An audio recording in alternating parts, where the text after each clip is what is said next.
அஸ்ஸலாமு அலைக்கும் வரஹ்மத்துல்லாஹி வபரகாத்துஹு. ஒரு நிமிடச் சிந்தனை. அன்பு சகோதரர்களே, புகழ் இகழ் எப்படி உலகத்திலே புகழ்ச்சி என்பது உண்டோ அதே போன்று இகழ்ச்சி என்பதும் உண்டு.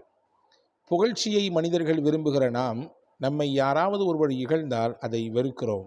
ஒருவர் நம்மை நேசித்து புகழ்வதினால் நம்முடைய அந்தஸ்து உயரப்போவதும் இல்லை. ஒருவர் நம்மை வெறுத்து இகழ்வதினால் அதனால் நம்முடைய தரம் ஒன்றும் தாழ்ந்து போவதும் இல்லை. நபிமார்களை வெறுத்தவர்களும் கூட உலகத்திலே இருந்திருக்கிறார்கள். அதே போன்று ஃபிரௌனையும் நம்ரூதையும் விரும்பியவர்கள் நேசித்தவர்களும் உலகத்தில் இருந்திருக்கிறார்கள். இமாம் மாலிக் அவர்கள் தன்னுடைய சீடர்களிடத்திலே கேட்டார்கள், என்னை பற்றி மக்கள் என்ன சொல்கிறார்கள்? உங்கள் நண்பர்கள் உங்களை புகழ்கிறார்கள், உங்கள் எதிரிகள் உங்களை குறை கூறுகிறார்கள்.